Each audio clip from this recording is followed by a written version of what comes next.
Blackwood's voice cut through the staging area like a blade. "Command sent us a doll," he said loud enough that every man in the bay could hear it. Laughter spread through SEAL Team Viper, the way fire spreads through dry brush, fast, total, and without apology. Specialist Halley Thorne stood at 4 feet 9 inches and did not flinch. She had heard worse. She would prove more. If you're watching this story for the first time, hit that subscribe button and follow every part to the end, because what this soldier does in a sandstorm 3,000 meters from her targets will leave you stunned. And drop a comment right now telling me what city you're watching from. I want to see how far this story travels. The morning Halley Thorne arrived at Forward Operating Base Sentinel, the desert was already in a bad mood. The heat came off the ground in thick, invisible waves that made the distant ridgelines shimmer like a mirage, and the wind carried fine grit that found its way into everything. Rifle mechanisms, water bottles, the corners of your eyes if you weren't careful. It was the kind of morning that tested patience before a single round was fired, and the men of SEAL Team Viper had already decided, before her transport vehicle stopped rolling, that the day was going to get worse. Halley stepped down from the vehicle with her pack across her shoulders and her rifle case in her left hand. She was wearing the same sand-colored utilities as everyone else on the base. Her hair was pulled back tight, her face gave nothing away. She stood still for exactly 3 seconds the way a person does when they're letting their eyes adjust and read a new environment, and then she started walking toward the staging area where Team Viper was assembled. Chief Petty Officer Deke Kruger saw her first. He was leaning against a support beam with a protein bar in one hand and a water bottle in the other, and when Halley came through the gate, he stopped chewing. He didn't say anything immediately, he just watched her cross the distance, and the silence he kept was almost worse than what came next, because it was the silence of a man who was choosing his words for maximum damage. "Well," Kruger finally said loud enough for the 6 men around him to catch it, "Command's getting creative." That drew heads up. 4 SEALs who had been checking equipment or reviewing maps turned and looked. One of them, a broad-shouldered man named Torres, tilted his head like he wasn't sure he was seeing what he thought he was seeing. Halley did not change her pace.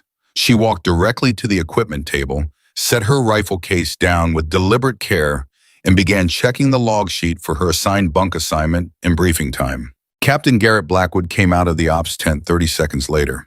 He was a big man, 6'2", with the kind of build that came from years of physical discipline and very little else to think about, and he had the confidence of someone who had operated in enough dangerous places that he'd stopped registering fear as a irrelevant sensation.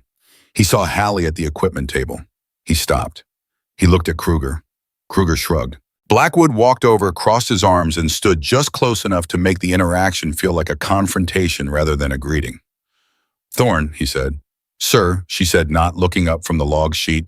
"Specialist Halley Thorne, Scout Sniper, attached to this element for Operation Viper Strike." "That's correct." "How tall are you, Specialist?" She looked up at him then. Her expression was completely level. 4 feet 9, sir." Blackwood held her gaze for a long moment. Behind him, someone made a sound that was trying very hard not to be a laugh and failing. Torres turned away. Kruger did not bother hiding it at all. "Right," Blackwood said. He uncrossed his arms and turned back toward the ops tent. "Make sure she gets the full briefing packet. She's going to need time to read all the words." The laughter that came after that was open and unashamed. Halley went back to the log sheet. She signed her name in the correct box, picked up her rifle case, and walked toward the bunk room without responding. She had heard worse. She would prove more. The bunk room, assigned to her, was a converted storage space with a cot, a locker, and a single window that looked out over the motor pool. Halley set her rifle case on the cot and began running through her standard post-transit check. She broke the rifle down in a practice sequence, checked each component with the methodical focus of someone who had done this so many times that it lived in her hands rather than her head. While she worked, she could hear voices from the common area on the other side of the wall. Team Viper was not making any effort to keep their opinions quiet. "I'm not saying she can't shoot," Torres was saying. "I'm saying this is a direct action mission against a coordinated unit with a confirmed mortar capability. That is not the same thing as a qualification range." "Command's checking a box," Kruger said. "Female operator attached to SEAL element. Someone in Washington wants the press release. We run the mission. She stays in the rear. We bring her home. Everyone's happy." "What if she doesn't stay in the rear?" "She will." "What if Blackwood doesn't make that call?" Blackwood's already made it. You saw his face. Halley finished reassembling her rifle. She set it down, loaded her pack for the briefing, and did not allow herself any reaction to what she had just heard. She had known what the reaction would be before the transport vehicle had even left her last post. She had read Blackwood's file. She had read Kruger's. She had read every assessment available for every member of Team Viper, not because she expected to change their minds with information, but because understanding the people around you in a combat environment was a matter of survival. They were going to dismiss her. That had never been in question. What mattered was what happened after the dismissal. She had a plan. The mission briefing was held in the main ops tent at 1400 hours. 8 people were present: Blackwood, Kruger, Torres, 3 other Viper operators named Reese Calloway and Marsh, an air liaison officer named Lieutenant Danes and Halley. The tent was hot despite the 2 fans running, and the smell of coffee that had been sitting too long on a burner filled the space. Blackwood ran the briefing himself. He was thorough, she gave him that. He knew the objective, knew the terrain, knew the enemy force composition based on the most recent intelligence. Operation Viper Strike was a direct action mission against a confirmed insurgent command post operating in the Canyon system, approximately 40 kilometers northeast of FOB Sentinel. The command post was supplying a network of cells responsible for 3 separate attacks on coalition logistics in the previous 6 weeks. Taking it out would disrupt the network significantly. The timeline was tight, a window of 4 hours during the following day's operational period, dependent on weather and air support availability. Blackwood pointed to the planned route on the terrain map, a canyon approach moving northeast through a narrow passage that put the team in close proximity to the objective while minimizing exposure to the open desert. Halley studied the map while he talked. She studied it the way she studied everything, not for what it showed her, but for what it suggested. The canyon was approximately 800 meters long and nowhere wider than 60 meters at its broadest point. The ridgelines on either side rose between 40 and 70 meters above the canyon floor. The objective was at the northern end. The planned entry point was from the south. She looked at the ridgelines. She looked at the elevation markers. She looked at the objective position and the planned exit route, and then she looked at the weather notation in the corner of the briefing packet. Sandstorm advisory, she noted. Possible haboob development 14 to 2200 hours. She looked at the entry time, 1600. She raised her hand. Blackwood looked at her the way a teacher looks at a student who has interrupted a lecture they didn't ask for. Specialist. The canyon route puts the team inside a natural choke point during the storm window, she said. The ridgelines are high enough on both sides to establish effective overwatch. If the enemy has intelligence on our timeline, which their 3 previous accurate attacks on coalition logistics suggest they have everything they need to set up a coordinated ambush at the north end of the canyon before we reach the objective. The room was quiet. It was the kind of quiet that isn't agreement. It's the sound of people deciding whether to bother engaging. The canyon is the fastest approach, Blackwood said. It cuts 40 minutes off our insertion time. It also cuts off every escape route if we take contact in the passage, Halley said. 60-meter maximum width, vertical walls on both sides. Air support is going to be blind during a haboob. If they have mortars staged on the ridge, we lose the team. Your concern is noted, Blackwood said. I'd like to propose an alternative approach, she continued, keeping her voice completely even. Hill 350 on the northwest edge of the canyon system.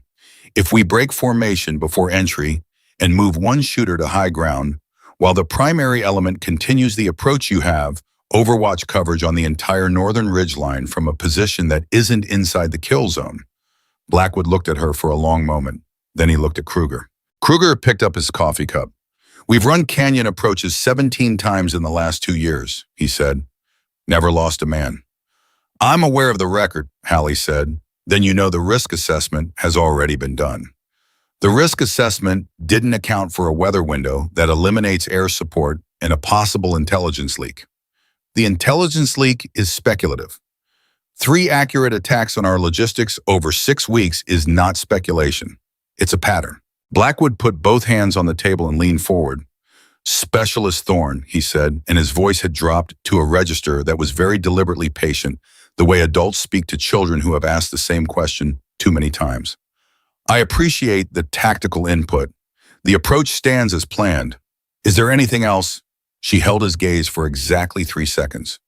Long enough to be clear, not long enough to become a challenge he felt he needed to answer by force. No, sir, she said. Good. He straightened up. We're wheels up at 1500 tomorrow. Get your kit squared away. She walked back to her bunk room and began preparing her kit. Not for the canyon approach, for Hill 350. She didn't sleep that night. She had slept in worse conditions and skipped sleep in worse circumstances, but this wasn't insomnia, it was preparation. She spent 3 hours reviewing every piece of terrain data available for the Hill 350 position and the northern ridgeline. She calculated firing angles. She ran the ballistic calculations for the distances involved at the expected wind speeds a haboob would produce. She studied the enemy force composition again, looking at their previous mortar deployment patterns from the 3 prior attacks. They had used the same staging setup each time. 2-man mortar crew, 4-man security element, 3-man machine gun team, 9 total. They deployed high ground whenever possible, always on the eastern side of their target. The northern ridgeline of the canyon had exactly one position that matched that profile, a flat section of rock approximately 12 meters wide, elevated 40 meters above the canyon floor, with a direct sight line down the passage. If they were setting up an ambush, that was where they would be. She set her alarm for 0400 and then sat in the dark for another 40 minutes going through the math again. 3,000 meters give or take from the summit of Hill 350 to the northern ridgeline position. That was not a standard engagement distance. That was not a distance that appeared frequently in any manual she had ever read. At standard conditions with a known wind and clear visibility, 3,000 meters was already at the edge of confirmed kill range for any sniper system currently in service. In a haboob with 50 to 60 knot wind speeds, near zero visibility, and a bullet flight time approaching 4 seconds during which the wind could shift direction entirely, it was a distance that most people would call impossible. She wrote down the calculation. Then she wrote it down again from memory to check it. Then she packed her kit. She was ready before first light. She spent the pre-dawn hours on the far side of the motor pool working through a set of physical exercises that had nothing to do with strength and everything to do with controlled breathing patterns, hand steadiness, the micro adjustments of muscle tension that separated a cold shot from a controlled one. She had been doing this routine for 6 years since her first year at sniper school, when her instructor had told her that her greatest obstacle was not going to be ballistics or distance or wind. It was going to be the moment before the trigger when everything in your body that was designed to keep you alive started screaming at you to stop. She had learned to have a conversation with that scream instead of fighting it. Kruger found her there at 0530. He came around the corner of the motor pool with his own coffee and stopped when he saw her. She was in a low-seated position, working through a breathing cycle, and she didn't stop when he appeared. He watched for a moment. "You been out here all night?" he asked. "Since 04, she said. He was quiet for a moment. "You're really pushing this Hill 350 thing." "I'm preparing for the mission," she said. "The mission goes through the canyon." "I know." He drank his coffee and watched her breathe. There was something in his face that wasn't quite the open mockery he had been running since she arrived. Something more uncertain, the kind of expression a person gets when a small detail doesn't match the picture they built in their head and they're not sure what to do about it. "Blackwood's a good operator," he said finally. "Best I've served under. He's got more canyon approaches under his belt than any active SEAL element." "I don't doubt that," she said. "So what makes you think you see something he doesn't?" She finished her breathing cycle, stood up, and looked at him directly. "I'm not smarter than Captain Blackwood," she said. "I'm not more experienced. What I am is positioned differently. I came in from the outside and I read this operation with eyes that don't have 17 successful canyon approaches to draw on. Sometimes that's an advantage. Not often, but sometimes." Kruger turned Kruger turned the coffee cup in his hand. He looked like a man who wanted to say something and couldn't find the words that would let him say it without giving something up. He settled on, "Get some breakfast. We roll at 1500. He walked away. Halley watched him go and thought that she had not changed his mind. She had not expected to. But she had introduced a doubt small and quiet into the back of a confident man's head. Whether that mattered or not would depend entirely on what the next 12 hours brought. The morning moved the way mornings before operations always move fast where you wanted it, slow, slow where you wanted it fast. Team Viper ran through their final equipment checks with the practiced efficiency of people who had done this enough times that the routine had become a form of confidence. She watched them work while she completed her own preparation. Torres was careful. Reese was fast. Marsh kept checking his earpiece. Calloway ran the same function check on his rifle 3 times, which Halley recognized as a stress response rather than a mechanical concern. Kruger moved through everything with quiet authority. Blackwood was present, but not hovering the kind of command posture that said he trusted his team completely. She found herself respecting the unit even as they dismissed her. That was important. You couldn't afford contempt for the people you were operating alongside, regardless of what they thought of you. If everything went wrong, these were the people you were going to need to move in sync with. At 1300, the weather report came in. The Haboob was developing ahead of schedule. Estimated arrival at the target area between 1530 and 1600. That was earlier than the storm advisory had suggested. That meant reduced window for insertion. She watched Blackwood receive the update. She watched him look at the map. She watched him make no change to the plan. She picked up her kit. Torres caught her near the vehicle line. He was shorter than Kruger, quieter than most of the team, with a face that didn't give much away. He fell into step beside her and for a moment didn't say anything. Then he said, "Your ballistic setup, what range are you dialed for?" She looked at him. "Why, Huamin? You've been running calculations since last night." Everyone noticed. "The range on my setup is appropriate for the mission," she said. Torres nodded slowly.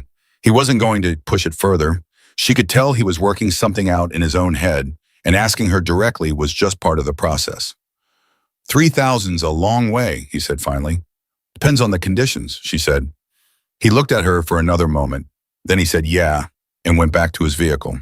It was the closest thing to acknowledgement she had received since arriving. She filed it away. The vehicles rolled at 1500.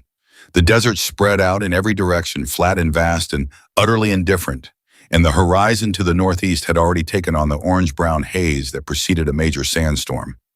The air had changed character, still hot, but pressurized somehow the way air feels when the atmosphere is rearranging itself around a large weather event. Halley sat in the second vehicle with Torres and Reese. No one talked. The radio carried occasional traffic from the base routine confirmation of the route and timeline. The objective was 40 kilometers out. At the canyon approach point, they would dismount and move on foot approximately 3 kilometers to the objective through the passage. At 30 kilometers out, she could see the Haboob building on the horizon. It was not a metaphor, it was a wall. A dark, churning mass of suspended sand that rose hundreds of meters into the sky and moved with the slow, inevitable momentum of a geological event. It was not moving fast, but it was moving, and it was moving toward the canyon. She did the math again in her head. Depending on speed of approach, the storm would reach the canyon entrance between 17 and 1730. That put Team Viper inside the passage during the worst visibility window. She looked at the back of Blackwood's head in the front vehicle. She had made her argument. She had been clear, she had been professional, and she had been dismissed. What happened next was going to happen, whether she accepted it gracefully or not. The difference was what she chose to do about it. The vehicle stopped at the canyon dismount point at 1550. Everyone was out in under 90 seconds, kit on moving.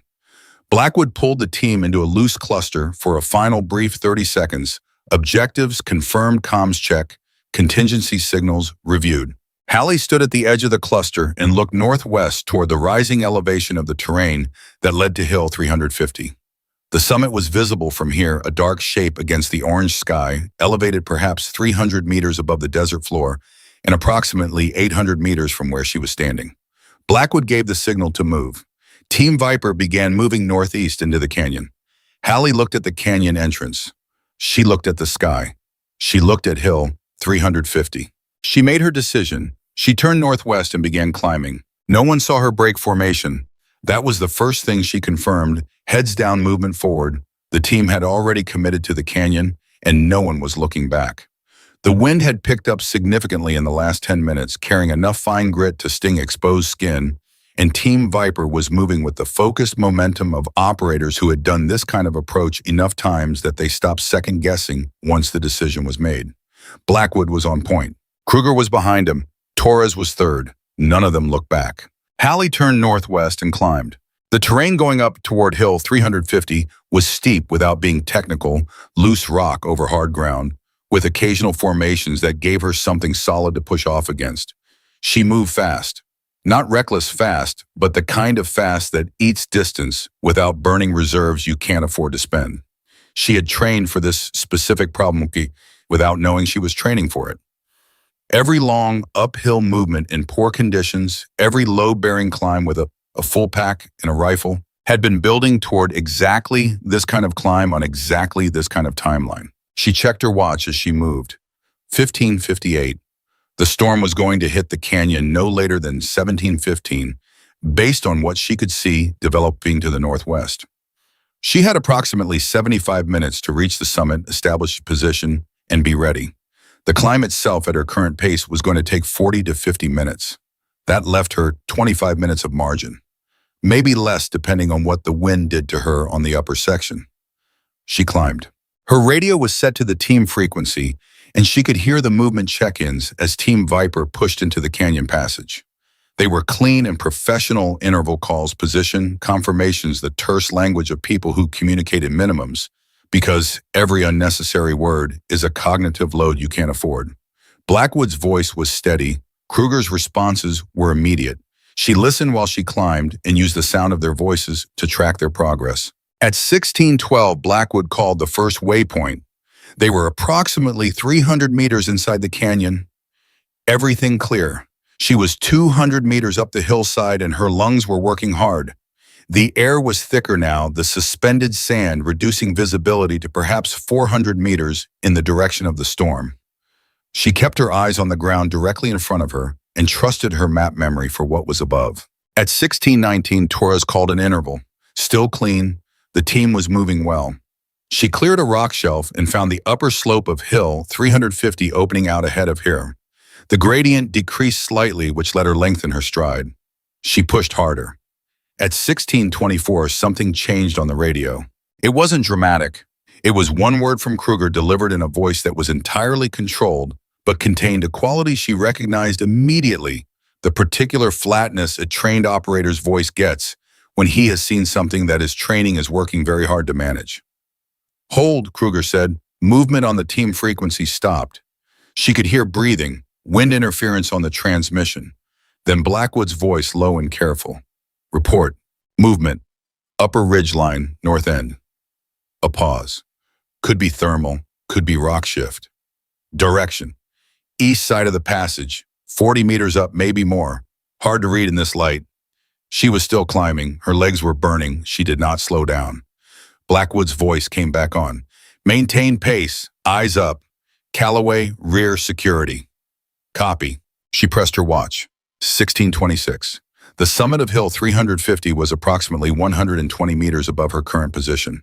She could hear the wind increasing. It was not howling yet. It was more like the deep intake of breath before a shout, a pressure change that moved against her body weight and made the next step cost more than the last one. At 16:31, the radio went to static for 4 seconds. When it cleared, Torres was talking. His voice was compressed, controlled, but the speed of his speech had increased. "Captain, North Ridge Line. I have definite movement. Multiple contacts." Static cracked the transmission. She caught fragments. "Setting up," and then mortar base plate, I think, and then Blackwood's voice cutting across everything with a single word. "Accelerate." She was 80 meters from the summit. She stopped listening to the radio and started climbing with everything she had. The problem with 80 meters of steep elevation gain under a full load is that your body has opinions about it, and your body is not always interested in what the situation requires. Her pack was 32 kilograms. Her rifle case was another 7. Her legs had already absorbed 50 minutes of climbing, and the last section was the steepest. She could feel the burn in her quadriceps transitioning from discomfort to the deeper structural warning. That meant she was drawing on reserves that were going to cost her later. She traded the cost. She climbed. At 16:39, she cleared the summit of Hill 350. She did not stop to take in the view. She moved immediately to the best available firing position, a natural depression in the rock that gave her a low profile against the skyline, and she was getting prone before she had fully caught her breath. She opened her rifle case in a practice sequence, assembled the system in under 90 seconds, and brought her scope up. What she saw through the optic made the air leave her body in a way that had nothing to do with the climb. The northern ridgeline of the canyon was exactly where she had calculated it would be from this position, and on it, arranged across the flat rock shelf she had identified the night before from the terrain data, were 9 men. They were not waiting to be discovered. They were working. 2 men were on a mortar tube setting up the base plate with the methodical efficiency of people who have done this enough times that the procedure is automatic. 3 men were positioned behind a light machine gun, one of them feeding an ammunition belt, while the other 2 adjusted elevation. 4 men were spread in a security arc across the rear of the position, weapons oriented outward. 9 men, mortar setup, machine gun team, security element. Everything she had predicted in the exact position she had predicted at the exact moment Team Viper was walking toward them through the canyon below. She keyed her radio. "Blackwood, this is Thorne. I have visual on 9 hostile contacts, Northern Ridgeline Hill, 350 Summit. Mortar setup in progress. Machine gun crew active. You are walking into a kill zone. Do you copy? Static." The storm was eating her transmission. "Blackwood, do you copy?" More static. A fragment of Torres's voice unintelligible. Then nothing. She tried 3 more times. She changed frequency and tried the base frequency. She tried the emergency channel.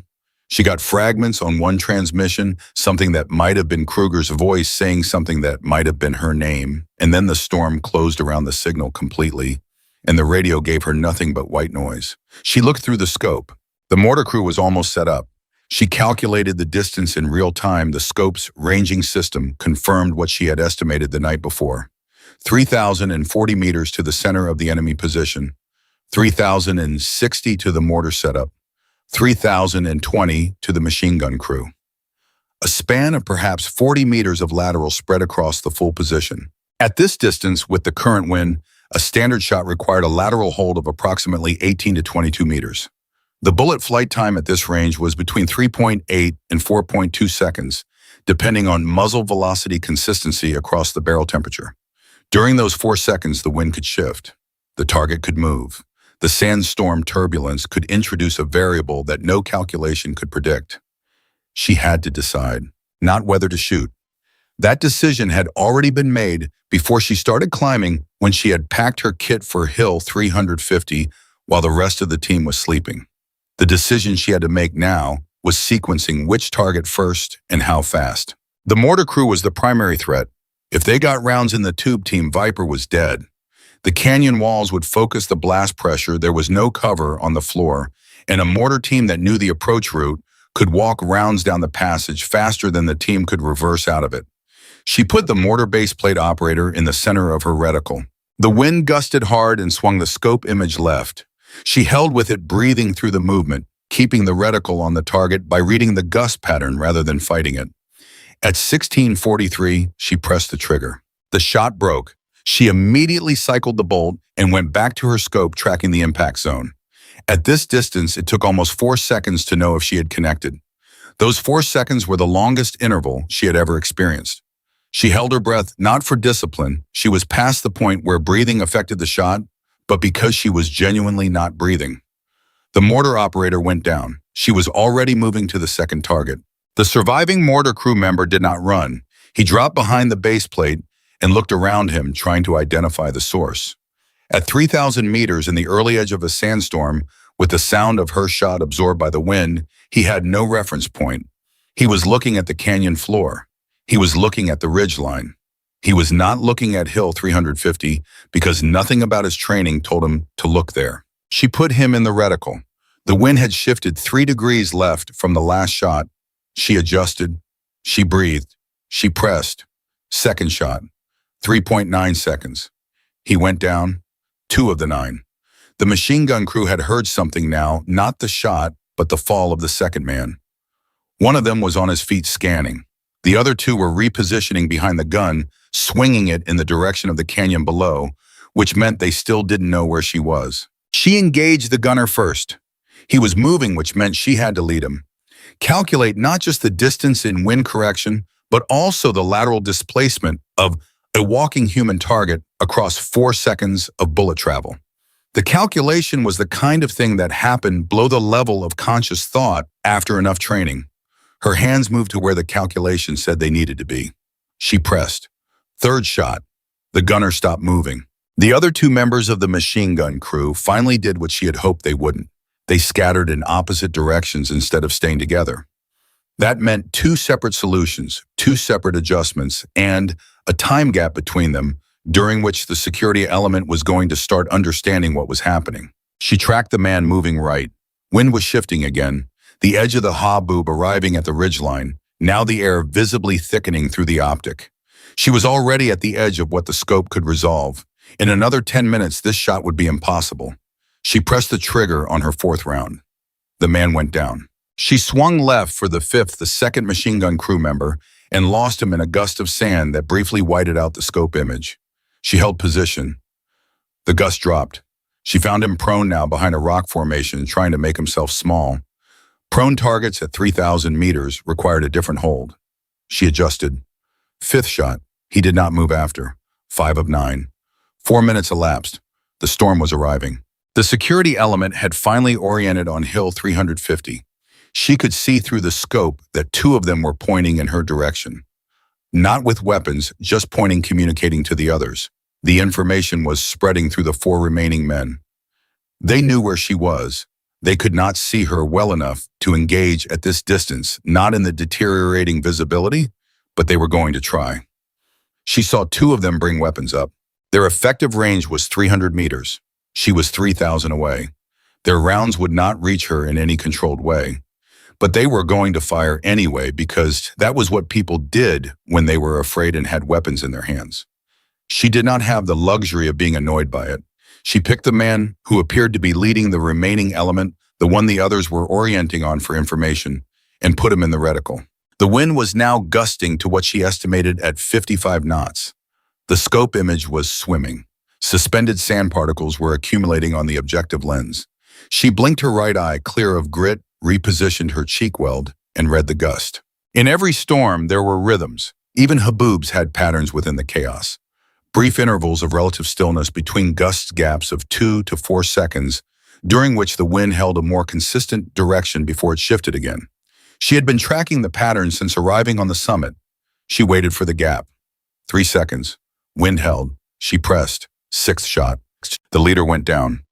The remaining 3 men lost cohesion immediately. She could see it in the scope, the way they stopped moving toward a shared objective and started moving individually. Panic was a predictable thing. She had 2 shots remaining for certain and one that was marginal, given her ammunition load. She picked the man closest to the mortar tube. He was moving toward it, which meant he was trying to complete the mission even without the crew either out of discipline or desperation, and it didn't matter which. 7th shot. He went down 3 meters from the tube. 8. Another of the security element trying to find cover behind the machine gun body. She calculated the angle required to clear the gun frame and adjusted. 8th shot. She heard no confirmation through the scope. The storm had reduced her visual resolution to the point where she was tracking movement more than individual targets. But the movement stopped. 1 man left. She scanned. He was running. Not toward the canyon, not toward the mortar. He was running laterally across the ridgeline, moving away from the position, and she recognized immediately what he was doing. He was the only one who had understood from the beginning that the ground they were standing on was already lost and he was trying to survive. She tracked him. In training, they had discussed the moral weight of this moment. A man running away, a man who has stopped being an immediate threat by virtue of running away from rather than toward. The discussion in training was always abstract, conducted in clean-lit rooms with coffee cups on the tables and no wind in the microphone. The reality was this: if that man reached a radio or a vehicle or any other position with line of sight back to the canyon floor, Team Viper was still in danger. Not from him directly, from what he could communicate. She tracked him for 2 full seconds.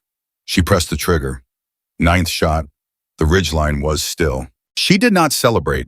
She did not feel relief, not yet. Relief was a thing you could afford when the team was extracted and accounted for, not before. She immediately went back to scanning the full position, methodically checking for additional movement, for anyone she might have miscounted, for any sign that the position had more personnel than the 9 she had identified. Nothing moved. She rolled onto her side and keyed the radio again. "Blackwood, this is Thorne. Northern ridgeline is clear. 9 hostiles down. Mortar threat neutralized. Machine gun crew eliminated. Do you copy? Static. The storm was complete now. The Haboob had fully arrived and the radio was useless. She tried twice more and got nothing. She rolled back prone and held her position, scanning the canyon below through the optic as the visibility continued to collapse. She caught glimpses through the sand movement on the canyon floor. Team Viper still advancing, still alive, still completely unaware of what had just been removed from their path. Blackwood's voice came through the static in a fragment. She caught the word clear and something that might have been a waypoint call. They were still moving. The mission was still proceeding. They had felt nothing from the ridgeline because there had been nothing to feel, no rounds coming down, no mortar impacts, no machine gun traversing the canyon floor. They had walked through a kill zone that had been disassembled above their heads without their knowledge. She checked her ammunition. She checked her wind calls against the shots she had taken, running the sequence back in her head to identify any errors in her process, any moment where she had made a decision she couldn't justify. She found none. Not because she was perfect, she was not, but because the preparation had been thorough enough that when the moment arrived, the decisions were already made. She had just executed them. The storm howled around her, sand stripped against her exposed skin and equipment. She kept the optic low to protect the objective lens and held position because leaving the summit before she was confident the team had cleared the canyon was not something she was going to do. Somewhere below her in the blind canyon, 8 men were walking toward an objective they were going to reach because she had made a choice that nobody had authorized from a position, nobody had approved at a distance that didn't appear in any official doctrine as achievable under current conditions. She thought about Blackwood's face in the briefing, the patient condescension in his voice, the way Kruger had turned away, Torres asking about her range setup like he was trying to solve a puzzle he wasn't quite sure he wanted to solve. She thought about none of it for long. You didn't get to feel vindicated while the team was still in the field. That was a rule she had made for herself years ago, and she held it. She held position, and she scanned, and she waited for the storm to pass. At 17:22, her radio crackled back to life. The first voice she heard clearly was Torres. He sounded like a man who has just put together pieces of something that should have been obvious sooner and can't quite decide what to do with the understanding. "Captain," Torres said, "I need you to look at the ridgeline." Silence on the frequency. Then Blackwood's voice. "I'm looking." "Those bodies weren't there when we entered the passage," Torres said. A longer silence. "No," Blackwood said, "they weren't." She keyed her radio. "Blackwood, this is Thorne. I am at the summit of Hill 350. The ridgeline has been cleared. 9 hostiles down. All primary threats neutralized before your team reached the objective waypoint. Do you copy?" This time the transmission went through clean. The silence that followed it was a different kind of silence from any she had heard from Team Viper since arriving at FOB Sentinel. It was not the silence of men choosing dismissal. It was the silence of men recalibrating. Blackwood's voice came back on. It was controlled, professional. But underneath the professionalism was something she could hear even through the radio static in the wind. "Copy, Thorne," he said. "We copy." She exhaled slowly and went back to scanning the ridgeline. 9 men, 9 shots, 4 minutes and 21 seconds. In a sandstorm from 3,000 meters alone on a hilltop that nobody had authorized her to climb. The team was alive. The mission was intact. And somewhere down in that canyon, Captain Garrett Blackwood was standing in the middle of his successful approach route, looking up at a ridgeline full of men he had never seen, who had never gotten the chance to kill him, and he was doing the mathematics of what that meant. She let him do the math. She had her own work to finish. The storm did not care about any of it. It kept coming. Halley held position on the summit of Hill 350, while the Haboob pressed down on everything around her with the indifferent weight of a natural system that had no awareness of the 9 men she had just put on the ground, or the 8 men still moving through the canyon below, or the fact that any of this mattered to anyone. The wind was running at sustained 50 knots now, with gusts that pushed past 60, and the sand was no longer arriving in waves. It was continuous, a single unbroken pressure against every exposed surface. Her optic was barely functional. She was cleaning the objective lens every 90 seconds with the corner of her sleeve and getting perhaps 40% resolution on anything beyond 800 meters. She did it anyway, because the alternative was to stop watching, and she was not ready to stop watching. At 1731, she picked up movement on the canyon floor that was different from Team Viper's advance. It was too far north, too fast, coming from a lateral direction rather than the established approach corridor. She cleaned the lens and looked again. A vehicle. Or what had been a vehicle. It was hard to resolve through the storm, but the shape was wrong for natural terrain, and it was moving with the purposeful trajectory of something under power rather than the random drift of storm debris. She keyed her radio. Blackwood, I have possible vehicle movement north of your position, lateral approach from the east. Approximately 400 meters north of your current waypoint. Do you copy? Static chewed most of the transmission. She got a broken response, Kruger's voice she thought asking for a repeat, and then the frequency went to white noise again. She watched the vehicle shape. It stopped. She counted 11 seconds of stillness. Then it moved again, slower this time, and the direction had changed. It was now oriented toward the canyon exit rather than the interior. Whoever was driving it had either seen something they didn't like or received a communication that changed their instructions. She thought about the ninth man, the one who had been running laterally across the ridgeline when she put him down. She had dropped him before he reached any obvious communication point, but she had no way of knowing if he had gotten a message out in the seconds before she acquired him.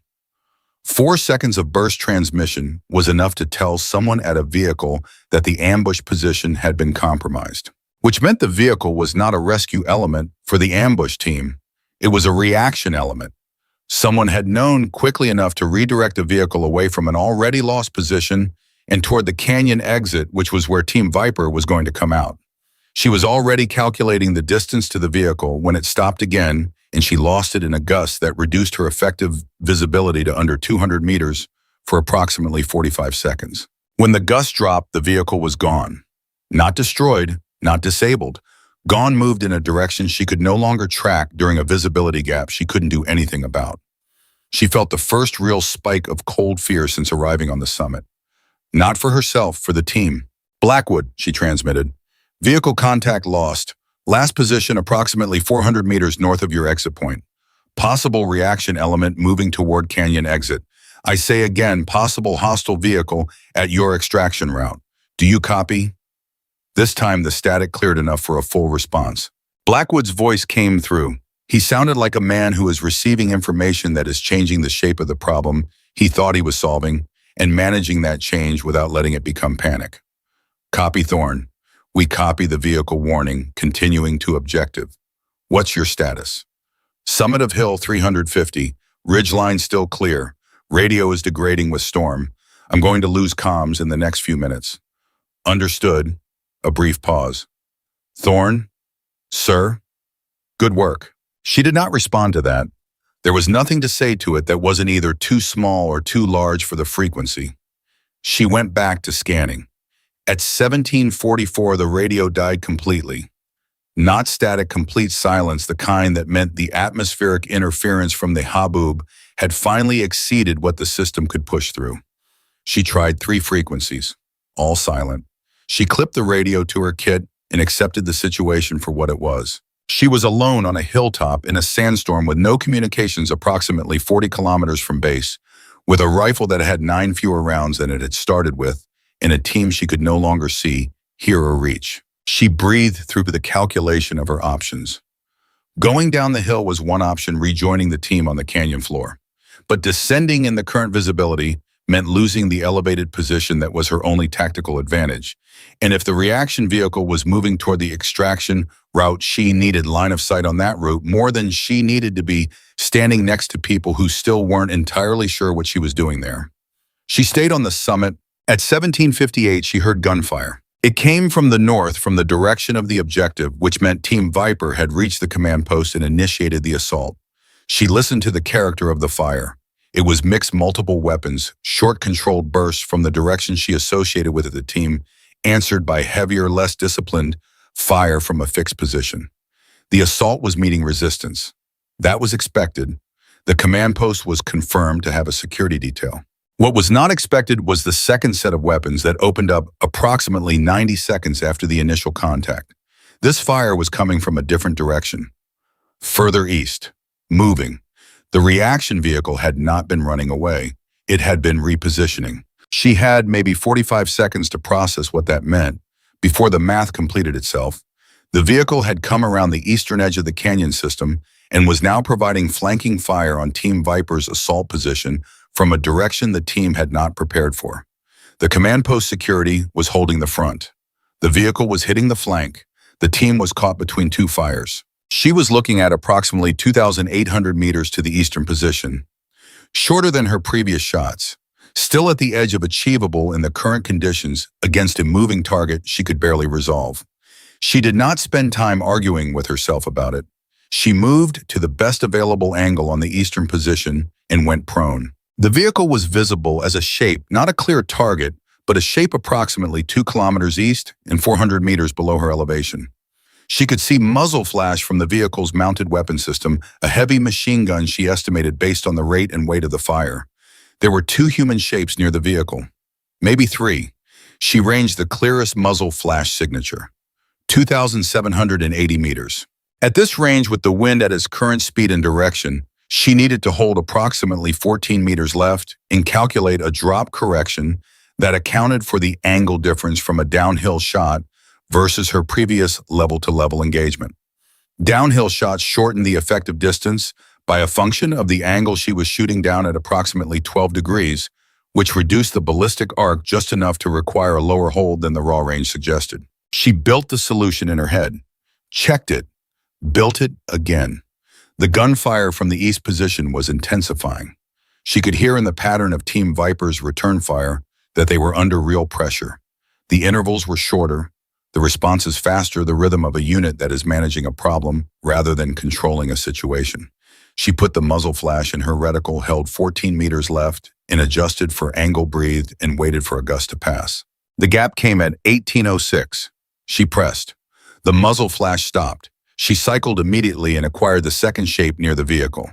He was moving away from the vehicle, away from the gun, which meant either he had understood what just happened or the gun position had suddenly become untenable for a reason that was obvious to him and not immediately obvious to her.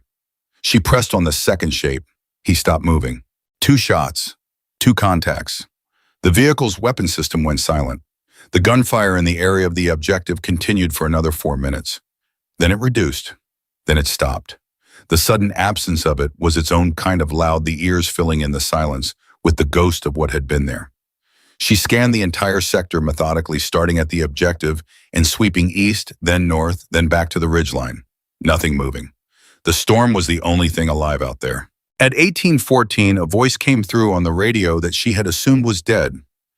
It was weak, chopped by static, but it was Torres, and what he said was clear enough.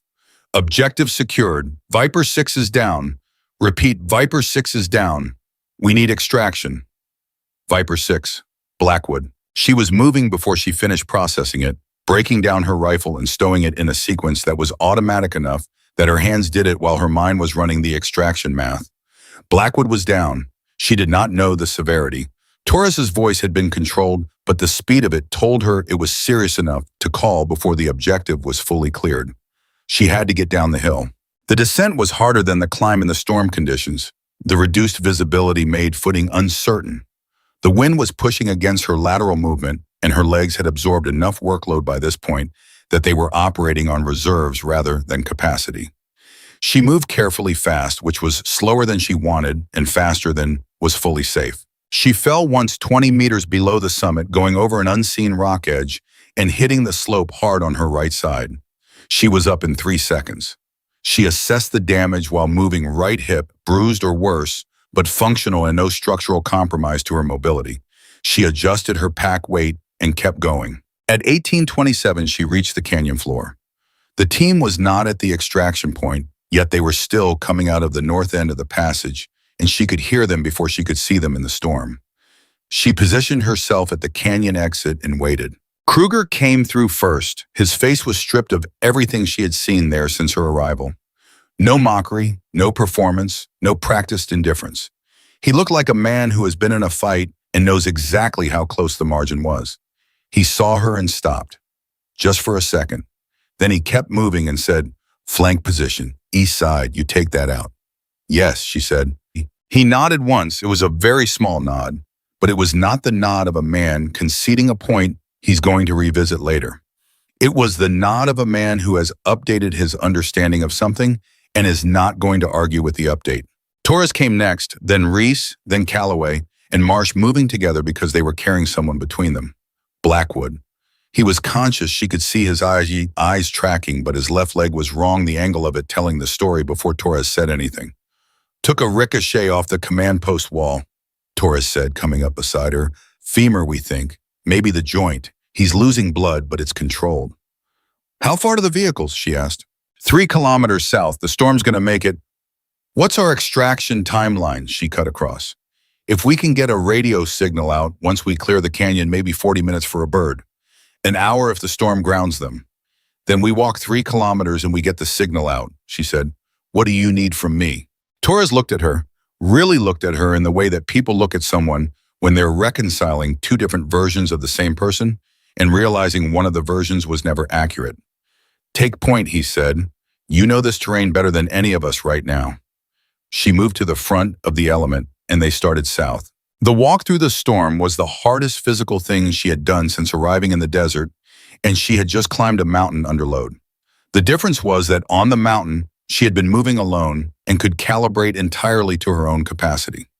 Now she was setting a pace for 7 other people, one of whom was being carried and was losing blood at a controlled but non-zero rate. And the pace had to be fast enough to matter, but slow enough that the men carrying Blackwood didn't drop him. She found the pace inside 30 seconds and held it. Blackwood spoke for the first time at 1841. His voice was strained but deliberate. She was at the front of the element and he was being carried near the middle, so she heard him clearly only because the storm had briefly dropped to a lower register. Thorne, he said. She did not slow down. Sir. Hill 3-5. Oh, yes, sir. How long were you planning that? Since the briefing, she said. A pause. She could hear the effort in his breathing, not from weakness, from the controlled management of pain. I told you the approach stood as planned, he said. Oh, yeah. You did. And you climbed the hill anyway. I did. Another pause. Longer. She kept walking. The storm pushed against her left side and she leaned into it by instinct. You going to tell me it was the right call? He asked. No, sir. Why not? Because you already know it was, she said, and you don't need me to tell you things you already know. The silence that followed that was not hostile. It was the silence of a man working through something that was going to take more than one conversation to fully process, and she respected his right to take whatever time that required. Kruger appeared at her right shoulder about 50 meters later. He matched her pace without being asked. The vehicle, he said, eastern position. 2 targets. That was what 2 kilometers at 2.7, she said. He absorbed that. In the storm. Wind had dropped slightly by then, still over 40 knots. Kruger walked beside her for about 20 meters without saying anything. Then he said very quietly, when I said what I said yesterday morning at the motor pool. You were honest, she said. I was wrong. You were honest about what you believed, she said. You didn't know yet. I should have looked harder. She glanced at him. His face was forward, watching the terrain through the storm. There was something in his expression that was neither comfortable nor performative. It was the look of a man sitting with something that didn't feel good and refusing to look away from it. You're looking now, she said. He didn't answer that, but she saw his jaw set and she thought that was probably all the answer either of them needed from the moment. At 1853, they cleared the southern edge of the canyon system and Torres got a partial radio signal on the extraction frequency. Partial was enough. He talked fast and clear, gave their position and Blackwood's status, and got a confirmation that an extraction bird was being prepped and would be wheels up within 20 minutes pending storm assessment. 20 minutes. She could hold the element together for 20 minutes. She set Blackwood down in the most sheltered position available, the lee side of a rock formation that broke the direct wind load and went through his injury with the team's medical kit, while Torres maintained the radio contact. The femur was fractured. She confirmed the blood control that Calloway had applied in the canyon was holding. His pulse was strong and his color was acceptable, given the blood loss. He was going to need surgery, but he was going to be fine. He looked at her while she worked. She could feel the weight of his attention, not uncomfortable, not hostile, just there. the focused attention of a man who is taking inventory of what he previously dismissed. You calculated the shots before you climbed, he said. It wasn't a question. The night before, she said, I ran the ballistics for 3,000 meters in haboob wind conditions from the hill 350 summit to the northern ridgeline. That range isn't in any current doctrine. No, sir. Why did you believe you could make it? She finished the check on his bandaging and sat back on her heels. She looked at him directly the way she had looked at him in the briefing room when he told her the approach stood as planned. Because I ran the numbers, she said. And the numbers said it was possible. Not easy. Not guaranteed. Possible. I've spent 6 years building toward that shot without knowing that was what I was building toward. She paused. If I'd told you that in the briefing, would it have changed anything? Blackwood held her gaze. His face was honest in the way that pain makes people honest. The performance layer stripped away just the actual man underneath. Probably not, he said. Then it didn't matter what I knew, she said. It only mattered what I did. Reese, who was standing behind her running a sector scan, made a sound. Not a word, just a sound the kind a person makes when something lands that they weren't expecting to land. Torres looked up from the radio. He had the kind of face that processed things slowly but completely, and she could see he was processing this one. He went back to the radio without commenting, but the way he held himself had changed slightly. Something in the shoulders. Something that wasn't the same posture he'd had since FOB Sentinel. At 1908, the extraction bird confirmed final approach. The storm was still running, but had dropped to a level that military aviation could navigate. She could hear the rotors at 1911, not see them, but hear them, the distinctive percussion cutting through the wind. Before the aircraft resolved out of the sand haze at approximately 200 meters. They loaded Blackwood first. He gripped the edge of the aircraft frame as they lifted him in, and before he was fully inside, he turned his head and found her standing below. She was the smallest person at the extraction point. She had been the smallest person at every point for her entire career, and she was used to that, meaning she was the last thing people looked at. He was looking at her. She held his gaze. She did not offer anything. No salute, no acknowledgement, no performance. She just held his gaze the way she held everything steady and without need. He broke contact first. The aircraft crew finished loading him. The rest of the team boarded in order. Torres was the last one up. He stopped at the aircraft door and looked back at her. The storm was tearing at everything: his kit, his hair under the helmet edge, the fabric of the uniform. He looked like a man standing in a bad dream who has just figured out it was real all along. You knew, he said, at the motor pool, when I asked about your range setup, you already knew what you were going to do. I had a plan, she said. You walked into this knowing they weren't going to listen to you. I walked into this knowing what the terrain required, she said. Whether anyone listened was secondary. Torres looked at her for another 3 seconds. The wind howled between them. Then he said, "Get on the aircraft, Thorne." She picked up her rifle case and climbed aboard. The aircraft lifted at 1914. She sat against the interior wall with her rifle across her knees and her eyes forward. Across from her, Blackwood was laid out with a medical kit working on his leg. His eyes closed, his breathing controlled. Kruger was 2 seats down, staring at nothing. Reese and Calloway and Marsh were the particular quiet of men who have been in a real fight and are sitting inside the aftermath of it. Torres sat directly across from her. He watched her for the first 30 seconds of the flight. Then he said very quietly, just loud enough for her to hear over the aircraft noise, "I should have listened when you brought up the canyon approach." She looked at him. "You weren't in a position to change the decision. I could have pushed harder. Would it have mattered?" He thought about it honestly, which she appreciated. "No," he said. "Probably not."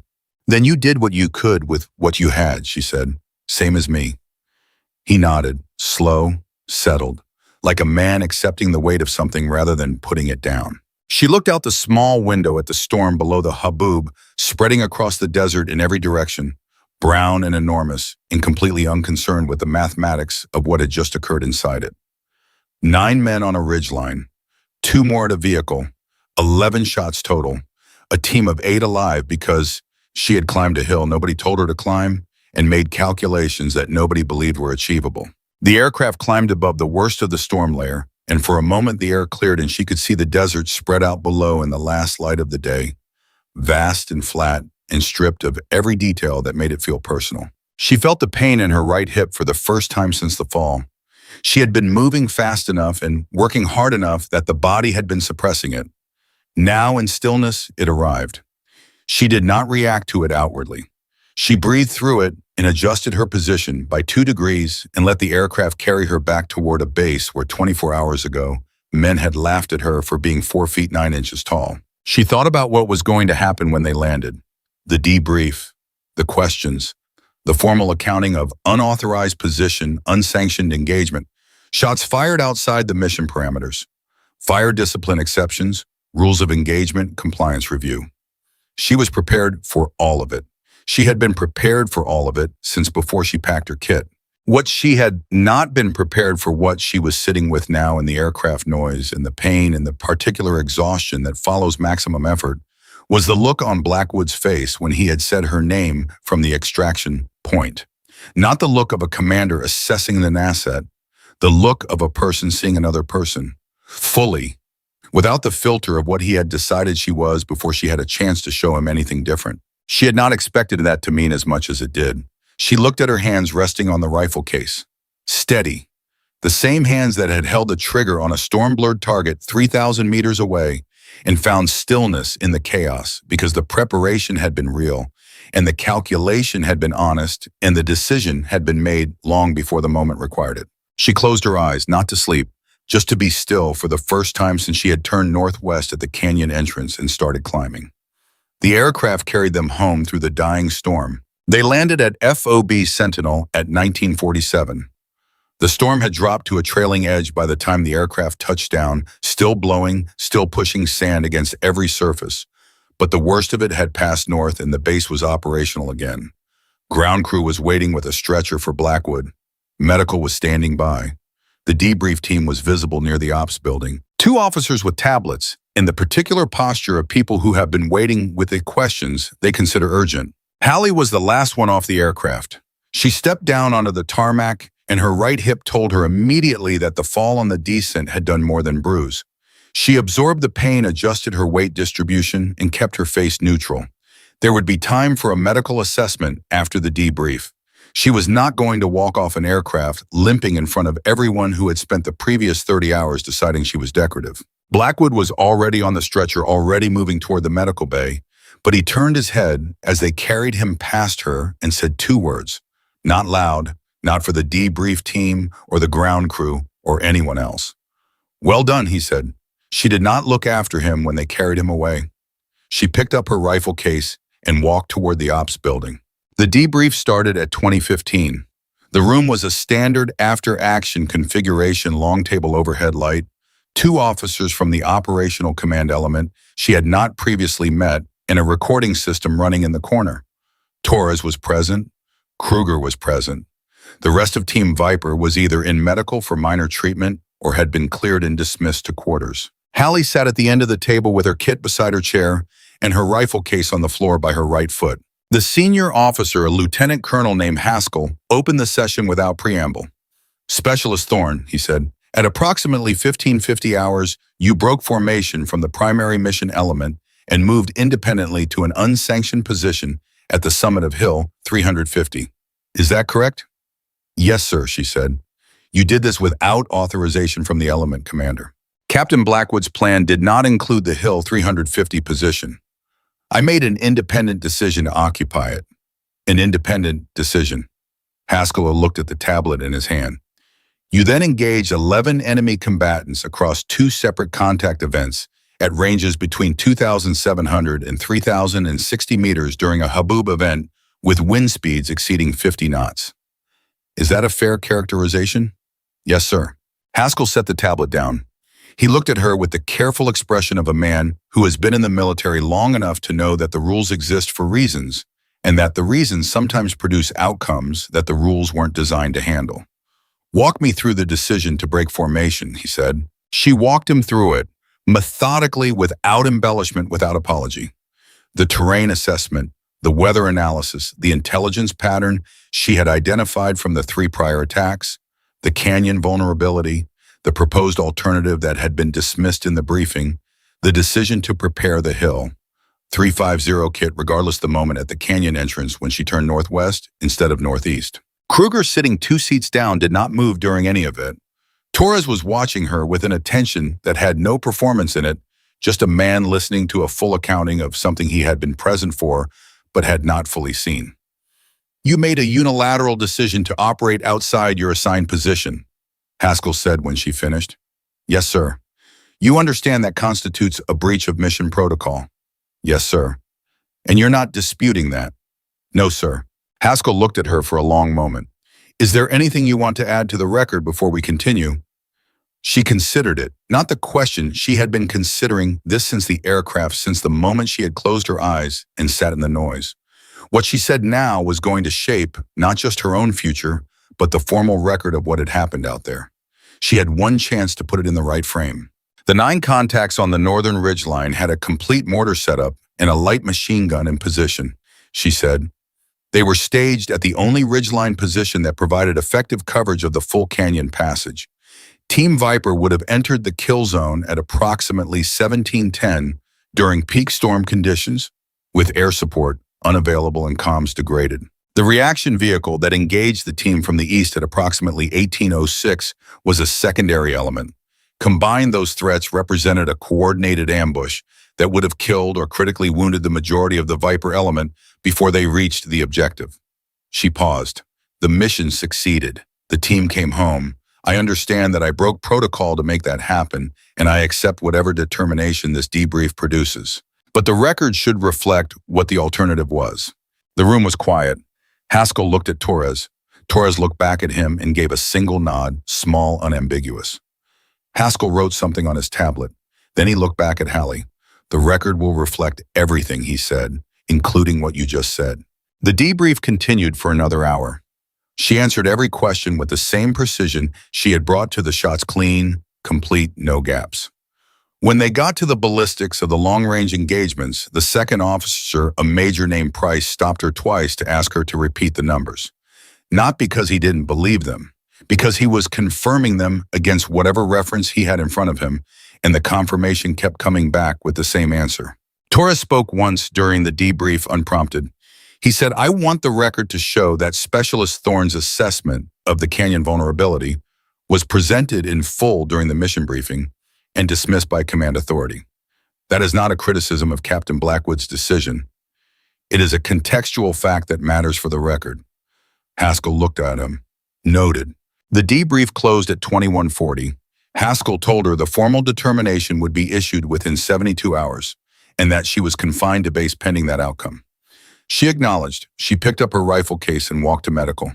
The hip was worse than she had let herself believe during the debrief. The medical officer, a no-nonsense captain named Wren, ran her hands along the injury with practiced efficiency and announced a severe contusion with a possible hairline fracture of the iliac crest. Rest anti-inflammatories reassessment in 24 hours. She was given a room in the medical bay. She lay on the cot in the medical bay at 2210 and looked at the ceiling. Her body was registering everything it had absorbed over the previous 30 hours, the sleepless night of preparation, the climb, the shooting, the descent, the walk to extraction. It was all arriving at once now that there was no immediate demand suppressing it. Her legs ached from the bone out. Her right hand had a tremor she was aware of only because she was checking for it post-adrenaline response normal, would resolve in 8 to 12 hours. Her hip was a steady deep pulse of pain that the medication had reduced but not eliminated. She was alive. The team was alive. Blackwood was in surgery one bay over, and the last status she had heard was that the femur repair was going well, and he was expected to have full function in 8 to 10 months. She thought about all of it for approximately 4 minutes. Then she fell asleep. She woke at 0314 because someone had knocked on the door of the medical bay. Not hard, a quiet knock, the kind that is checking whether you're awake rather than demanding entry. She said, "Come in." Kruger opened the door. He was in a base uniform, not kit. Someone who had gone to quarters, tried to sleep, failed, and eventually ended up walking somewhere. He had coffee in one hand. He was not holding the other hand in any particular way, which she had come to recognize as his version of being uncertain what to do with himself. He looked at her for a moment. Then he said, "You awake enough to talk?" "Yes," she said. He came in and sat in the chair beside the cot. He put the coffee on the small table beside it, and then he put his hands on his knees and looked at the floor for a few seconds. She waited. Kruger was a man who got to the point eventually, but he needed to circle it first, and interrupting the circle just made it wider. "I've been running the numbers," he said finally. "On the canyon. What would have happened if you hadn't gone to the hill?" "Don't," she said. He looked up at her. "Don't run those numbers," she said. "It didn't happen that way. Running the other version doesn't change anything, and it'll just sit in your head." He looked at her steadily. "You ever run the other version? After something like this?" "I run it once," she said, "to make sure I understand what the margin was. Then I stop." "And you've stopped?" "I stopped on the aircraft." He absorbed that. "You knew going up that hill what the odds were on those shots." "I knew what the math said," she said. "The math said possible. It didn't say guaranteed. And if the shots had missed, then Team Viper would have had warning from the sound of my fire and at least a partial indication of the ridge position," she said. "It wasn't a zero outcome situation if I missed. It was a worse situation, but not zero." Kruger was quiet for a moment. Then, "That's a very cold way to think about it." "Yes," she said, "it is." He looked at her with something she had not seen from him before, not respect, exactly, more like recognition. The look of a man who has met a version of a thing he thought he already understood and discovered it was more complex than his understanding. "In the bay," he said, "when you first arrived, I said, 'I know what you said,'" she told him. "I want to say it was just standard team hazing, but it wasn't." He paused. "We looked at you and made a decision about what you were before you opened your mouth. That's not something I'm proud of." She looked at him directly. "Did it affect your performance in the canyon?" she asked. "No." "Did it affect Torres's?" "No." "Then the mission succeeded," she said. "What you think of me personally doesn't determine mission outcomes. What I can do does. I knew what I was walking into when I arrived here. I didn't need you to believe in me. I needed you to stay out of my way long enough for me to do my job." Kruger let that sit. He picked up the coffee cup, looked at it, set it back down. "You're not going to let me apologize," he said. "You can apologize if you need to," she said. "I'm just telling you it's not required for my benefit." He looked at her for a long moment, then quietly, with the particular honesty that 3 in the morning produces in people, 3,000 meters Thorne, in a haboob, 9 shots. "Yes," she said. "I didn't know that was possible. Most people don't. You did." "I knew the math said it was possible," she repeated. "Knowing and doing are 2 different problems." He nodded. He stood up. He picked up the coffee and held it for a moment like he was trying to figure out if he'd said what he came to say. Then he set the coffee back on the table beside her cot. "Get some sleep," he said. "Haskell's going to have a full team session in the morning." He left. She picked up the coffee, drank half of it, and lay back on the cot. The session Kruger had mentioned happened at 0900. All of Team Viper was present. Blackwood was not still in recovery from surgery, but his presence was communicated through Torres, who had clearly spoken with him before the session. Haskell ran it. It was not a debrief. It was an after-action review, which was a different animal, less about establishing the formal record and more about what the team was going to carry forward. Haskell opened it by putting the ballistic data on the table. The confirmed engagement distances, the confirmed wind speeds from the Haboob data recorder at the base weather station, the confirmed enemy force composition from the post-mission assessment of the ridgeline. He let the numbers sit there for about 15 seconds without saying anything. Then he said, "There is no current doctrine that accounts for confirmed kills at 3,000 meters in these atmospheric conditions. As of this action, there is a reason to write one." Torres said, "She identified the ambush setup from terrain analysis 20 hours before it happened." "Yes," Haskell said. "Her assessment was dismissed in briefing." Torres continued. "Yes." Haskell did not try to soften that. Reese, who had said almost nothing since the extraction, said from the far end of the table, "I want to know why. I want to know why we dismissed it, because she was right, and we need to be honest about why we didn't listen." The room was quiet. Halley, sitting midway down the table, said nothing. This was not her moment to speak. This was the team processing something internal, and her inserting herself into that process would have been the wrong move regardless of what she was entitled to say. Kruger said it. flatly without drama, because of how she looks, because of her says, because she didn't match the picture we had in our heads of what an operator looks like. We didn't evaluate her tactically because we had already evaluated her visually and decided the visual told us everything we needed to know. He paused. It didn't. The silence that followed was the most substantive thing that had been said in any room Halley had been in since arriving at FOB Sentinel. Calloway quietly, I laughed. In the bay when she first arrived. When Blackwood made the remark, I laughed. Nobody told him he didn't need to say that. Nobody redirected the conversation. They let it land where it was supposed to land. At 10:23, Haskell received a communication that changed the session's direction entirely. He looked at his tablet, read something, and then looked up at the room with the expression of a man who has just received information that significantly reshapes the frame. Command has completed a preliminary review of the mission record, he said. Based on the documented threat assessment, the enemy force positioning, and the post-mission terrain analysis, they are characterizing Specialist Thorne's independent action as operationally decisive. They are not pursuing a protocol breach determination. He paused. They are pursuing a citation. The room shifted. Not dramatically, these were not men who express things dramatically.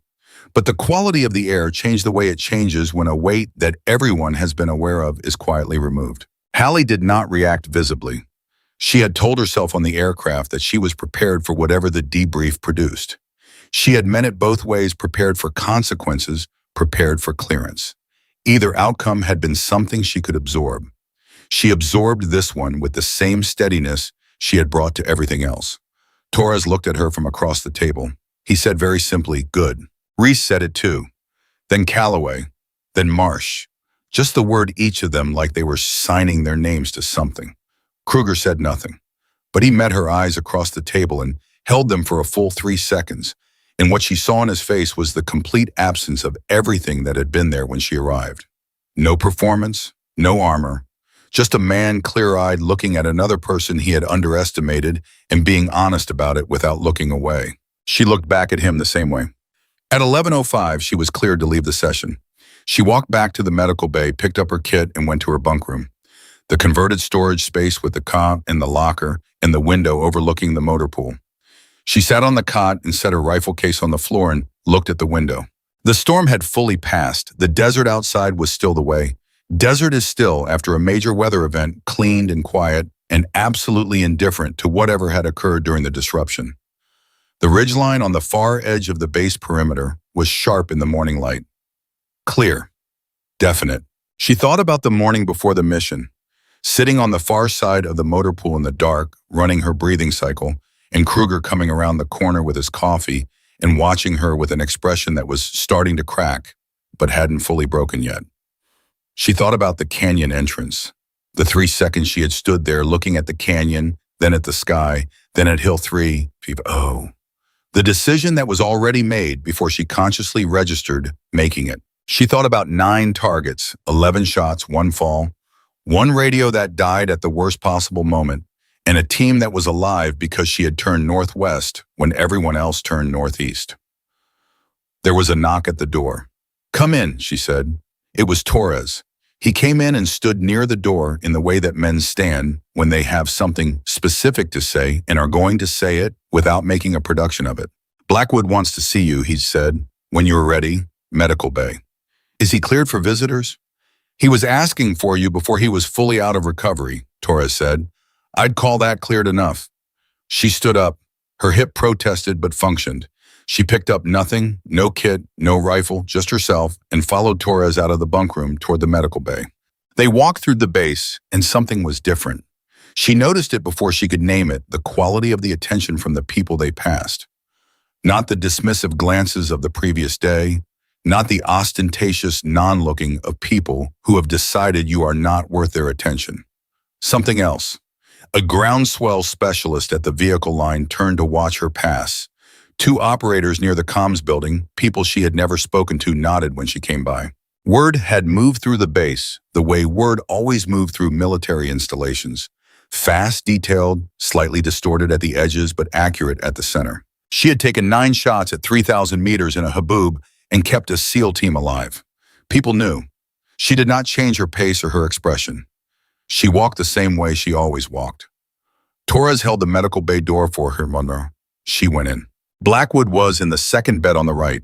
His left leg was immobilized and elevated. He was pale from surgery and blood loss, but his eyes were sharp and his face was present in the way that mattered. He was not someone managing sedation. He was someone who had been waiting. She pulled a chair up beside the bed and sat down. Torres stayed by the door. Blackwood looked at her for a long moment without saying anything. She let him take the time. There were things that needed more than a moment to find the right words for, and she had learned a long time ago that patience in those spaces was usually the most useful thing you could offer. Finally, he said, "I underestimated you."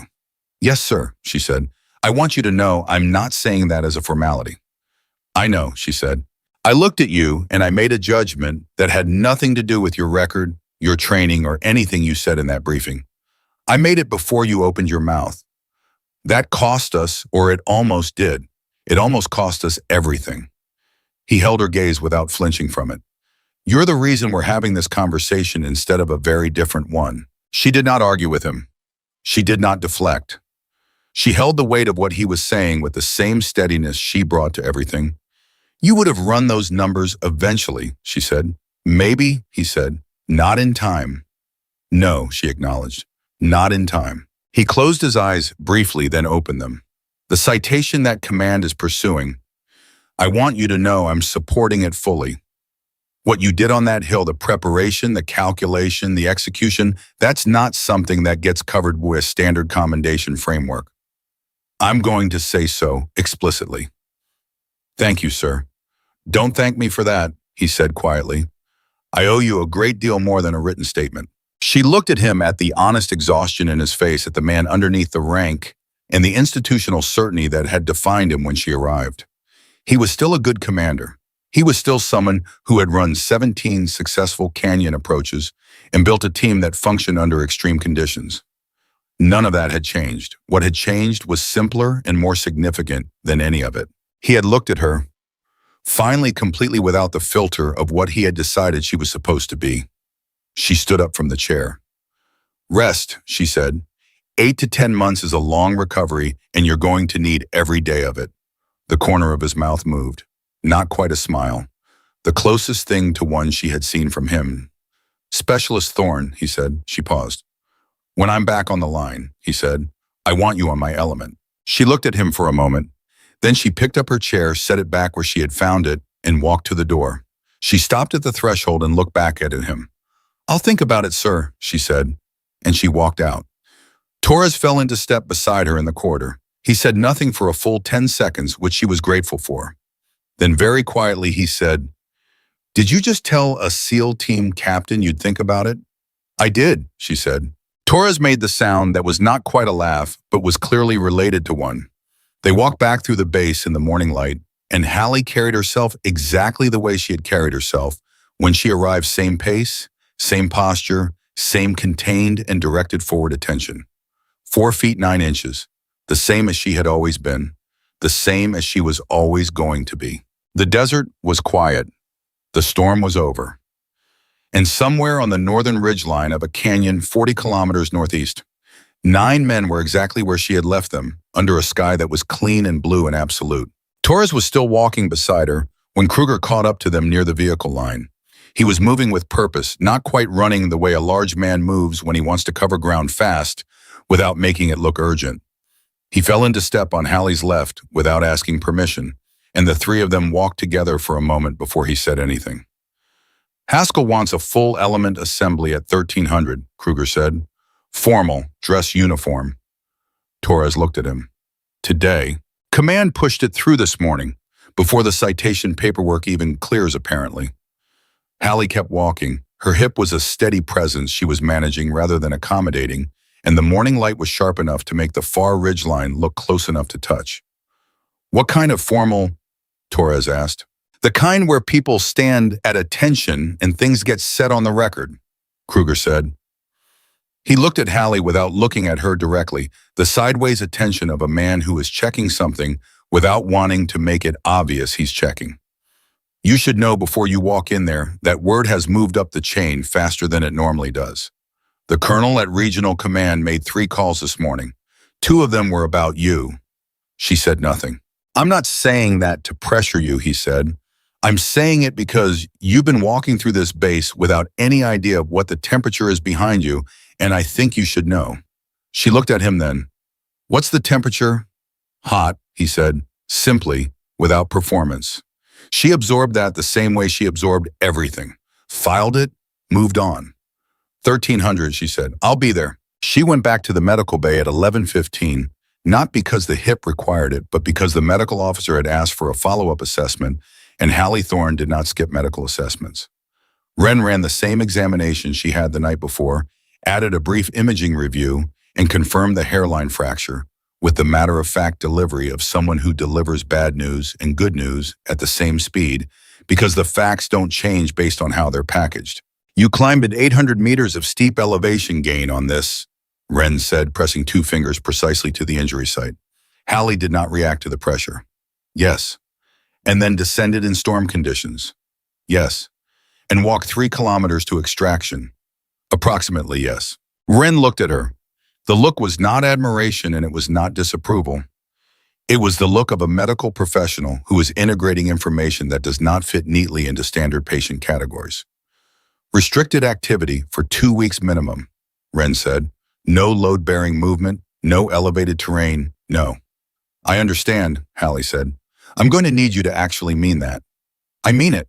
Ren wrote the restriction into the system and handed her a formal copy.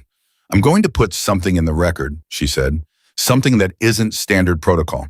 I'm going to note that you completed an operationally critical action on a fractured pelvis without reporting the injury which affected your performance assessment window. Halley looked at her. You don't have to do that. I know I don't have to, Ren said. You didn't have to climb the hill either. She left the medical bay at 12:22 with 40 minutes before the assembly. She went to her bunk room and changed into her dress uniform. She had packed it the same way she packed everything in the correct configuration, stored properly maintained, regardless of whether she expected to need it. She had learned that lesson early. You packed for every possibility, or you packed for the ones you expected, and the ones you expected were never the ones that arrived. She was at the assembly point at 12:58. The full element was already present. Viper team minus Blackwood Haskell and 2 other officers she didn't know. A sergeant major from the regional command who had evidently arrived while she was at medical, and a cluster of base personnel who had found reasons to be near the assembly area at an inconvenient hour. She counted 31 people. For a forward operating base at this size, that was effectively everyone who wasn't on active post or medical. She took her position without ceremony. Kruger was 3 people to her right. He was standing straight in the way that career military men stand straight, not stiff, not performed, just correctly, aligning because alignment was the default setting after enough years. He glanced at her once when she arrived, gave her the smallest possible nod. She returned it. Torres was behind her. She could feel his attention at her back, not uncomfortable, not intrusive. The attention of someone who has decided you matter and is paying the kind of attention that reflects that decision. Haskell ran the assembly. He was precise and brief, which she appreciated. He covered the mission summary in 3 sentences, the enemy force assessment in 2, and then he looked up from his tablet and said, the action taken by Specialist Halley Thorne on the 14th at Hill 350 represents a level of individual tactical decision-making and weapons execution that this command has rarely documented. I want to be specific about what occurred because the numbers matter. He read them. The distances, the wind speeds confirmed by the base weather station, the bullet flight times calculated from the documented muzzle velocity and range data, the sequential target engagement timeline, 11 shots, 11 confirmed contacts across 2 separate engagement events. The mortar crew neutralized before a single round was delivered. The flanking vehicle neutralized before the team took a second casualty. He read all of it at the same pace with the same flat official voice, and the effect of that flatness was that the numbers landed harder than any dramatization would have allowed, because they were simply real. They didn't need help. When he finished reading, the assembly was quiet in the way that people go quiet when they have heard something that doesn't have an immediate response category. Then Haskell said, Specialist Thorne acted outside authorized mission parameters. She will receive no negative notation for that action. The record will reflect that her judgment, preparation, and execution saved this element from a coordinated ambush that would have resulted in catastrophic casualties. He looked up from the tablet and looked directly at her. The record will also reflect that her tactical assessment presented in the mission briefing and not acted upon was correct in every material detail. That last sentence was the one that changed the air, because it wasn't just about what she had done on the hill. It was about what had happened before in the briefing room and at the table when Blackwood had told her the approach stood as planned and she had said, "Yes, sir," and everyone in that room had watched it happen. Reese somewhere in the formation made a sound. Not words, just a sound, the involuntary kind. Haskell proceeded to the citation. He read the formal language, the military phrasing that translated human action into institutional recognition, and then he stepped forward and presented the document. She received it correctly as trained. She looked at it for exactly the appropriate amount of time before coming back to attention. She was not going to cry. She did not make that kind of decision actively. It was not suppression, so much as the simple fact that what she was feeling was too complete and too deep to arrive as tears. It was more like the feeling she had on the aircraft after the last shot, sitting in the noise with her hands on the rifle case. Something settled, something that had been waiting a very long time to be put in the right place. After the formal elements concluded, the assembly broke. The sergeant major from regional command shook her hand and said something about her records being reviewed at a level she had not previously been considered for. She acknowledged that correctly and moved on without lingering on it. Lingering on good news was as dangerous as dwelling on bad. Both kept you from seeing clearly. At 1347, Calloway found her near the equipment building. He was one of the Viper team members she had spoken to, least a quiet man efficient in his work, who had participated in the mockery on her arrival in the way that people participate in group behavior without being its engine.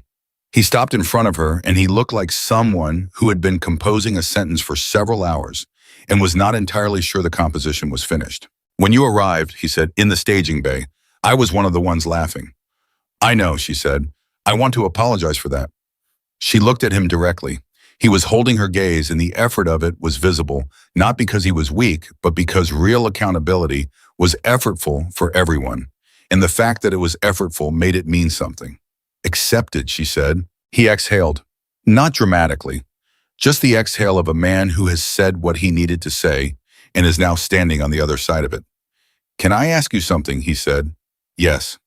"When you were up there, on the hill, alone in the storm, no comms, 9 targets at 3,000 meters. He paused. "Were you scared?" She considered the question honestly. She gave most questions the same treatment, not performing the consideration, actually performing it. "Not the way you mean," she said finally. "I wasn't afraid of what I had to do. I was afraid of not doing it well enough. Those are two different kinds of afraid." Calloway absorbed that. He nodded slowly. "Yeah," he said. "Yeah, that makes sense." He paused. "How did you manage it? The math, the wind, the visibility. How did you keep all of it together when everything was working against you?" "I didn't keep it together," she said. "I prepared well enough that the pieces stayed together on their own. There's a difference. In the moment, I wasn't doing mathematics. The mathematics was already done. I was just executing what the preparation had built." She looked at him. "The work happens before the moment. Always. If you're still figuring things out when the moment arrives, you're already behind." Calloway was quiet for several seconds. Then he said, "I'm going to think about that for a long time." "Good," she said. He walked away. She stood for a moment in the light outside the equipment building and breathed through the hip, which was tightening as the anti-inflammatory medication cycled through. 2 weeks restricted activity. She calculated what that meant for her return schedule, her next assignment rotation, the administrative paperwork that would accompany the citation, and the command review the sergeant major had mentioned. A great deal of work was coming. She was not bothered by that. Work was preferable to the alternative, which was time that didn't have structure. Unstructured time was when the other version of events played the one Kruger had wanted to run through the night before.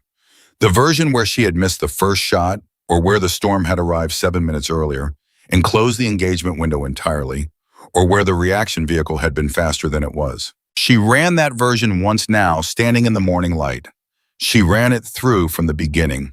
Her turn northwest at the canyon entrance, the climb, the summit, the optic image showing 9 men on the ridgeline, who were already set up and operational. She let the version play where the first shot had drifted right in a gust, and the mortar crew had completed their setup and walked rounds down the canyon floor, and the radio was already dead, and nobody on the canyon floor had known it was coming. She ran it through to its conclusion. Then she stopped running it. That was not what had happened. What had happened was what happened, and the version that didn't occur had no claim on the present. She had learned that discipline the same way she had learned every other discipline, not naturally, not without muscle, but through enough repetition that it had become structural rather than effortful. At 15:03, Torres came to find her at the bunk room. He knocked, she said, "Come in." He opened the door and leaned against the frame in the way he had started doing, not coming fully in, which she recognized as his version of respecting her space but not standing in the corridor either, which was his version of making himself available. "Blackwood's asking for you again," he said. "Second time today," she said. "He's got something specific this time, not the general conversation from this morning." She closed the tablet she had been reviewing and stood. The hip, she managed it. "Lead the way."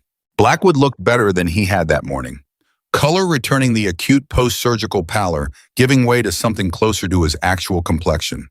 His leg was still immobilized, but he had shifted himself upright in the bed with the stubborn determination of a man who conducts conversations vertically whenever possible. She sat in the chair beside the bed. Torres positioned himself at the door again. Blackwood said, without preface, "I've been talking to Colonel Rains at Regional Command. The command review the Sergeant Major mentioned this morning, it's not routine." She waited. "They're building a program," he said. "Long-range precision engagement under degraded conditions. Real degraded conditions, not the range approximations currently used for qualification. Storm conditions, communications blackout, independent operation, extended range, beyond current doctrine limits." He looked at her steadily. "They want you to help design the assessment criteria." She looked at him. "They want me to design the test." "They want someone who has actually done what the test is supposed to measure," he said. "That list is currently very short." "How short?" "One person," he said. The room was quiet. Torres was watching the floor. Blackwood was watching her with the focused attention of someone who has thought carefully about what they're about to say and is committed to saying it without dressing it up. "I want to be honest with you," Blackwood said. "Yesterday morning, I would not have thought to recommend you for something like this. I would have looked at your file, seen your qualification scores, noted the record, and then made a decision based on a set of assumptions that had nothing to do with your file or your scores." He paused. "I want you to know that I'm aware of that, not as an apology. I've already apologized, as a statement of fact that I think you deserve to have said clearly." "Why does it matter whether I have it clearly?" she asked. Not challenging, genuinely asking. "Because you walked into this base knowing exactly what was going to happen," he said. "You knew we were going to dismiss you before you said a word. You knew the briefing wasn't going to go your way. You prepared for the hill while we were sleeping, and you climbed it without authorization, and you made those shots in a storm, and all of it, every piece of it happened because you had decided before you arrived that what you could do mattered more than what we thought about what you could do." He looked at her with an expression that had no performance left in it whatsoever. "I want you to know that I see that. All of it, not just the shots." She held his gaze for a long moment. "The program," she said. "What's the timeline?" Blackwood exhaled. The particular exhale of a man who has been holding something and is finally permitted to put it down. 60 days for initial framework, curriculum development over the following 4 months. First cohort in 8 months pending funding approval and facility allocation. We're up to Southwest Training Corridor. Similar terrain to what you just operated in. Who else is involved? "That's partially your call," he said. "Rains wants you to have input on the advisory team." She thought about that, the implications of it, the scope, the reach beyond a single mission or a single element. She thought about every sniper school candidate who had sat in front of an instructor who told them the range assessment was the ceiling rather than the floor. She thought about every person who had walked into a room and been evaluated before they opened their mouth on the basis of a picture that the room had already decided was complete. "I'll need the full mission data from the last 72 hours, she said. "The weather station records the ballistic confirmation numbers, the enemy force assessment from the ridge site, all of it." "Done," Blackwood said. "And I'll need 2 weeks," she said, For the hip, he said, not a question. He had clearly already been briefed by someone, Torres or Wren or both. For the hip, she confirmed. He nodded. Then carefully, the program is going to carry your name. Not formally, it'll have a designation number and an institutional title. But informally, in the way these things move through the community, it will be known by what it came from. He paused. A 29-year-old specialist at 4 feet 9 inches who hit 9 targets at 3,000 meters in a haboob and then walked 3 kilometers to extraction on a fractured pelvis. She said nothing. Is that something you're prepared for, he asked. She thought about it honestly. The attention, the weight of being the story rather than the soldier. The way that stories simplified people compressed them into the most dramatic version of a single moment and held them there indefinitely. She had spent her entire career working against that compression. She was not sure she was ready to become its subject. Then she thought about the candidate who didn't exist yet. The person currently somewhere in a training pipeline being told implicitly or explicitly that the assessment criteria were built for a specific kind of operator, and that criteria was not them. The person who was going to need the math to be right before the moment arrived, rather than discovering mid-moment that no one had built the right math for them. Yes, she said, I'm prepared for it. Blackwood held her gaze for a final moment. Then he leaned back against the pillow and closed his eyes briefly. Not sleep, just the deliberate rest of a man who has done what he set out to do in this conversation. Torres will have the paperwork ready by 1700, he said. Take your 2 weeks. Come back sharp. She put the chair back in its place and walked to the door. Torres was waiting in the corridor. He fell into step beside her without being asked, and they walked back through the medical bay corridor toward the main base. After a moment, he said quietly, Did you know when you were on the hill? Did you know it was going to end up here? She thought about the summit, the storm, the 9 men on the ridgeline, the first shot breaking in the gap between gusts and the 4 seconds of silence before confirmation. I knew what I had to do, she said. What came after was never the point. Torres was quiet for several steps. Then the program, designing the assessment criteria. You know what that actually means? Tell me what you think it means, she said. It means the next person who walks into a staging bay and gets laughed at because of what they look like is going to have a test they can pass that nobody can argue with, he said, because you built it, because you lived it first. He paused. That's bigger than 11 shots. She did not respond immediately. They walked through the main corridor of the medical bay and out into the light of the base, and the desert was exactly what it always was, vast, clear, stripped of every pretension. Yes, she said finally. It is. She went back to the bunk room and sat on the cot and looked at the window. The motor pool was quiet. The afternoon was moving toward evening. In the medical bay 30 meters away, Garrett Blackwood was lying in a hospital bed with a fractured femur and a formal record that was going to include a sentence he had never expected to write. A sentence that said his element was alive because a woman he had dismissed before she spoke had turned northwest at a canyon entrance and climbed a hill. Nobody authorized and made shots that doctrine said were not achievable. In the ops building, Haskell was processing paperwork that would move up through channels and generate meetings and create a framework that did not currently exist. In the common area somewhere, Kruger was sitting with a cup of coffee. He was probably letting go cold the way he had the morning he came to find her at the motor pool, working through something that was going to take more than one night to fully resolve. And Torres was writing up a report that would begin with mission parameters and end with a set of numbers that the military community would pass around for years, not as a story exactly, but as a data point. A marker, something that expanded the boundary of what the record showed was possible. Halley sat with all of it, not triumphant, not relieved exactly, something quieter and more durable than either of those things. She thought about the night before the mission, alone in this room running the ballistic calculations for 3,000 meters in haboob conditions, checking her math, and then checking it again. The certainty she had not about the outcome, she had never been certain about the outcome, but about the preparation. The preparation was complete. It had been built correctly over years from the smallest component up. When the moment arrived, the preparation had been sufficient. That was all she had ever been trying to prove, not to them, to herself, that the work was real, that the preparation meant something, that what she had built across 6 years of training and calculation and discipline was an actual thing and not a performance of a thing. She had proven it at 3,000 meters in a sandstorm. No one could take that back. No staging bay, no dismissive remark, no preformed conclusion about what a person at 4 feet 9 inches was capable of. None of it could reach back to Hill, 350, and change what the numbers showed. The record was permanent. The confirmation was in the weather station data and the ridgeline assessment in the medical bay where 8 men were alive rather than the alternative. She lay back on the cot. Her hip ached. Her hands were still.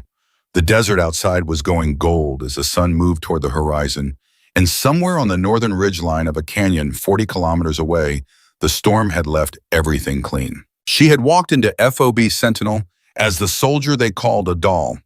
She was leaving it as something the military did not yet have the right word for, because the category she occupied had not previously existed, and the program that would be built in the next 8 months was going to spend considerable effort finding the language for it.